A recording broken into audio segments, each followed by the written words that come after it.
The album was assembled fairly quickly, and the crew and producers pretty much gave almost a play-by-play of events.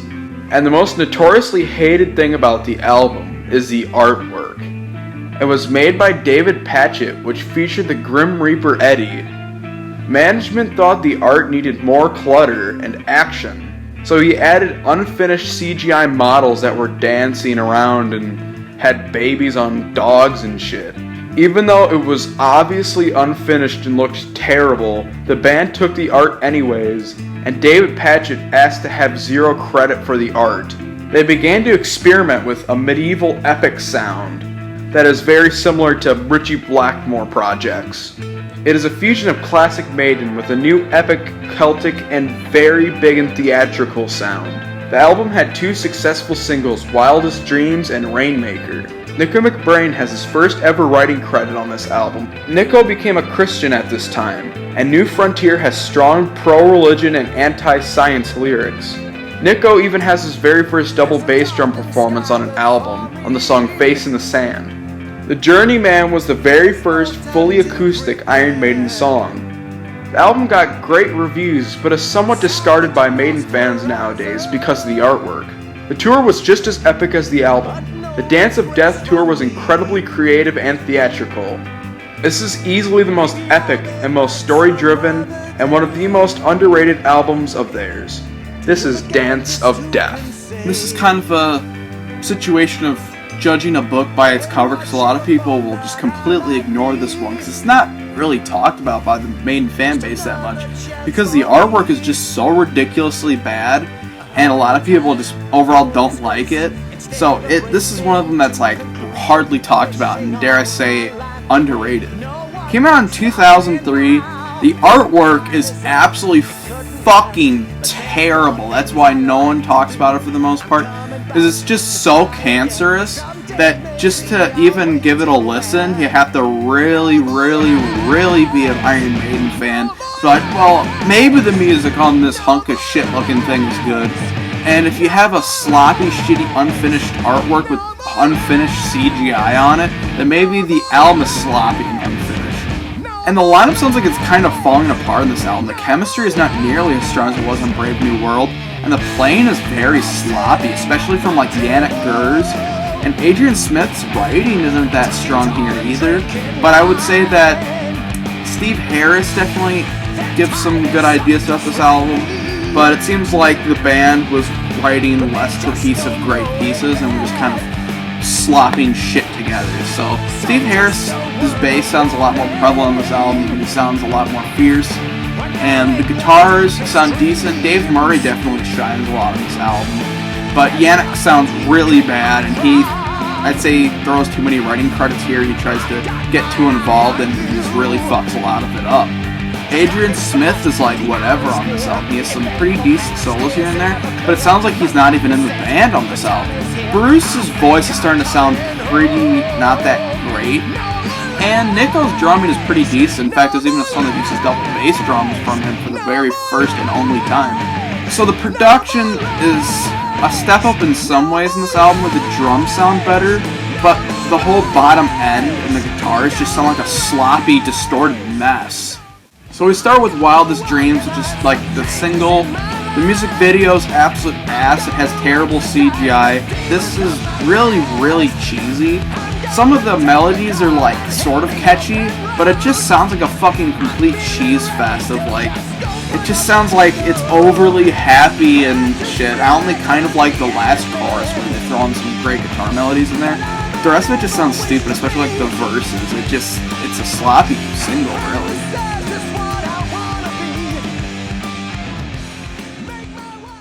Now we have Rainmaker.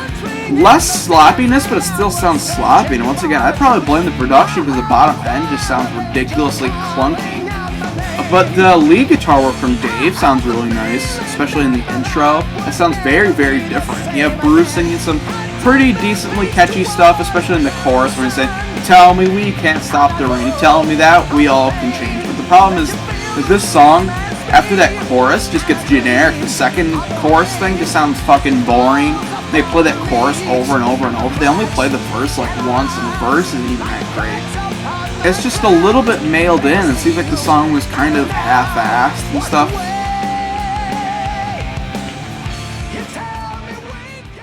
Then we finally struck some pretty good shit. No More Lies. Now, this song is very well written. It's the Steve Harris awesome song, but he shows off his generic chorus writing where it's all just the same lyric over and over and over again. However, it's done tastefully where the writing on the song is so good that the repetitive ass chorus does not matter. It starts with this incredibly well written, well crafted, Celtic sounding intro. And pretty much starts this whole theme afterwards where they try to go fucking symphonic, epic, medieval sound with a lot of these songs, and this one definitely shows that. When the first time I heard that intro, it really drew me in, and Bruce is singing the verse, sounds really great, it's really beautiful and ambient. And they get to that chorus where he's repeating No More Lies over and over and like screaming it, but it sounds pretty epic and cool. Then you get to the second verse where it gets more up-tempo and it's more catchy and kick-ass, and I love the pre-chorus. And it goes into a pretty badass middle section, but it kind of just reprises ideas earlier in the song, but I think they do it tastefully and like they arrange it differently where it's all more heavy and more speed metal oriented. You have a solo from Dave, and then a solo from Adrian, then a solo from Yannick, and they all intertwine with each other perfectly, and all the melodies are great. The song doesn't have that many like riffs and stuff, but I think the harmonies and the stuff they wrote were good enough. And even though the song is kind of long, it doesn't feel like Steve Harris just clogged in a bunch of shit to make it long. It just happened to be long.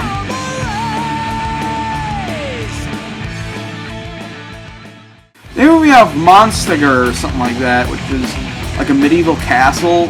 I really like the chorus where Bruce is just saying, "The gates and the walls of Monstiger, the road, the blood, the citadel." But he keeps saying that over and over and over and over again. It kind of gets irritating. The verse just sounds like really terrible, where Bruce is singing this really awkward vocal melody. And the second half of the chorus, it's just really cheesy and shitty sounding. And the whole song just kind of sounds weird. It comes in like really heavy and sloppy sounding. You would think maybe this is going to be like a Sea of Madness where it sounds really heavy. But after that heavy part, it just kind of gets worse until you get to the decent chorus. Then you have a shitty Yannick solo and a shitty middle section that doesn't sound very good. It's just kind of a whatever song for me.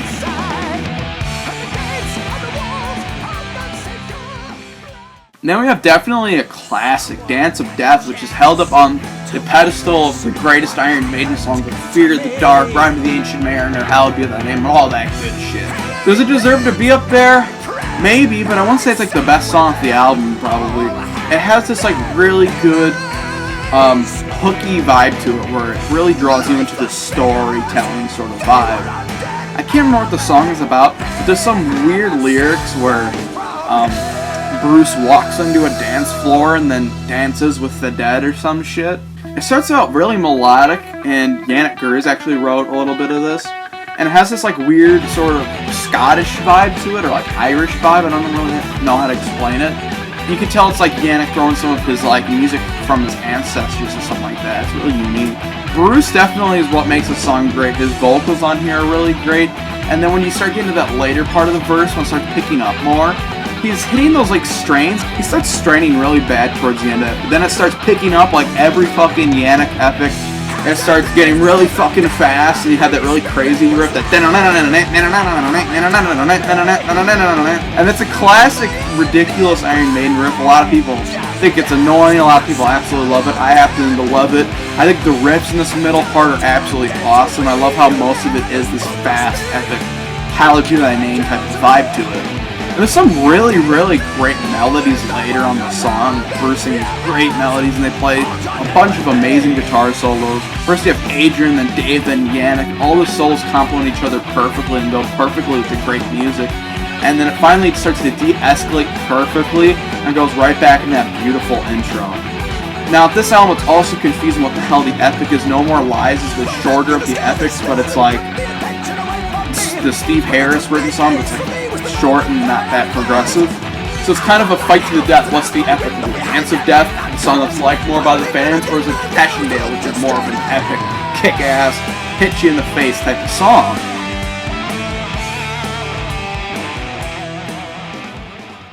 Then we have Gates of Tomorrow, absolutely the worst on the album. It starts terrible with one of the absolute worst Yannick Gur's riffs ever, because he also wrote this hunk of shit. It sounds sort of like that intro he does on Lord of the Flies, but even worse and more irritating. And they keep playing that for like a straight minute. And you get into the normal verse of the song, which is just kind of like whatever. I do kind of like the pre-chorus, but then the chorus is just generic as well, and the guitar solo from Yannick is absolute fucking torture. This whole song is sloppy, half-assed, and terrible.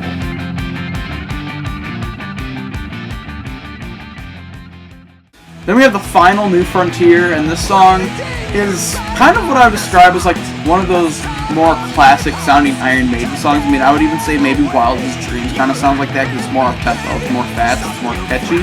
But I would kind of also describe it as stock Iron Maiden, where it's not like super catchy and awesome and like its own sort of thing, like maybe The Alchemist or The Mercenary or something like that. It's more stock Iron Maiden, where it just kind of goes through the motions. It basically just sounds like a Duelist or a Flash the Blade or a Doubt Your Boots On, but not as good. I like the build-up pre-chorus thing. I think Bruce sings that really well, but what's really cool about this song is the chorus is actually really, really catchy. They put a lot of vocal effects on Bruce, but I think it still works. And the middle section is actually really cool. There's some really great lead guitar melodies and everything. It sounds like total classic Iron Maiden. You have a solo from Adrian and then Dave to back up. This is a classic 80s sounding song.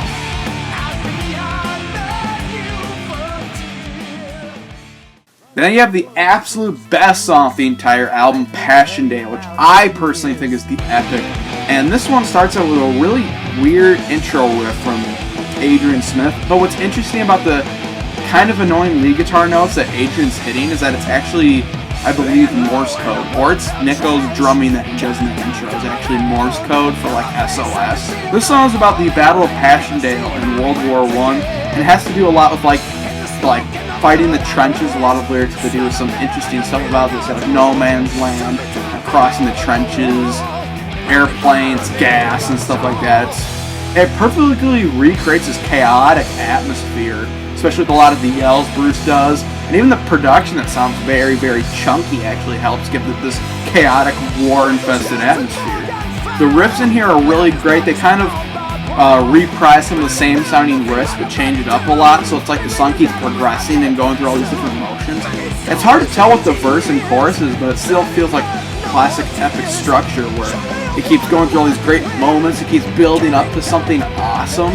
It even feels like the song has two middle sections. It'll stop for a second and then goes into like this cool, slow, epic part that has some great grooves to it, and Bruce is singing these great high notes, but then it stops again and then goes into like another thing kind of like that, but this time it's more heavy, it's more epic, and here they go into the fucking guitar solos.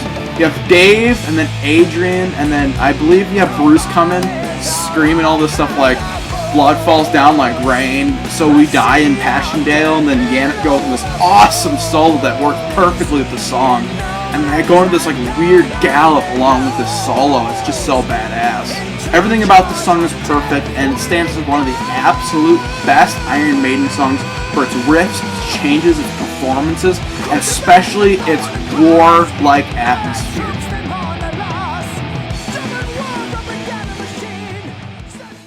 Then we have Face in the Sand and Age of Innocence, which are considered the fillers on the album for some reason.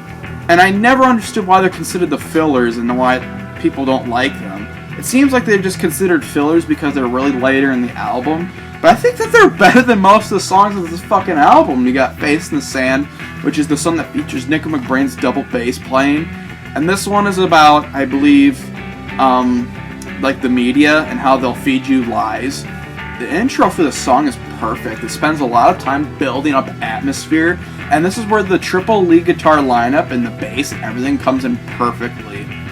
You have a lot of melodies being built up here. It sounds like it's in a major scale, but then when you throw in all the other melodies over top of it, it starts going into a minor scale, where it sounds really, really dark the more stuff they throw in there. Especially when you got Adrian's super, like, distorted guitar he starts throwing in there, and it starts making the song sound very dark. And then they had the drums come in super heavily with the double bass and everything, with this really, really great symphonic riff. They even throw in keyboards in there. It sounds very dark, Then Bruce comes with a verse that's very, very dark and beautiful. And they go into a chorus that's really, really melodic. Pretty different, actually. The whole song doesn't really sound like anything they've already done. And it's just an Adrian Smith solo on this one. It's a really, really heavy, dark song that's really cool.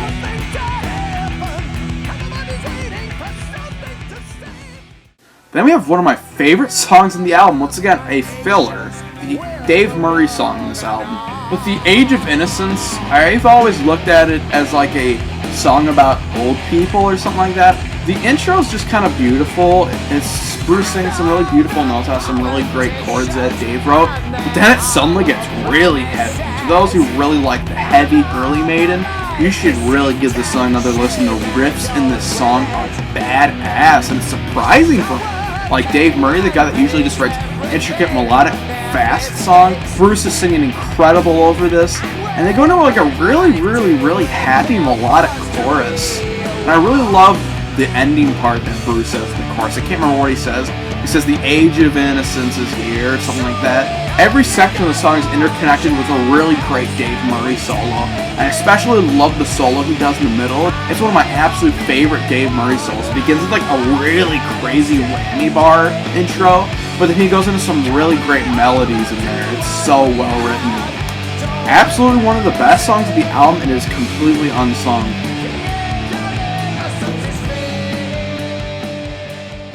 And we have Journeyman, which a lot of people love because it's like the 7-minute acoustic epic song, but it's a song that's just drawn on forever for absolutely no reason.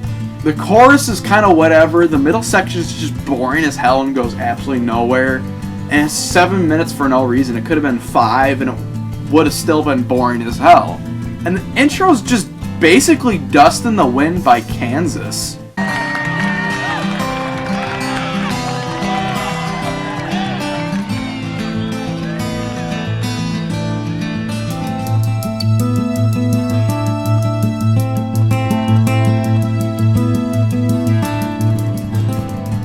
So that's Dance of Death. It's very much an experimental album. They throw in a lot of new ideas and try to go for some different stuff like medieval, like symphonic ideas, full-on acoustics, double bass drums. Like every song kind of brings something new. But I think that with the experimentation also brought in sloppiness. There's too many songs, too many filler, and some of these songs just felt like they were unfinished.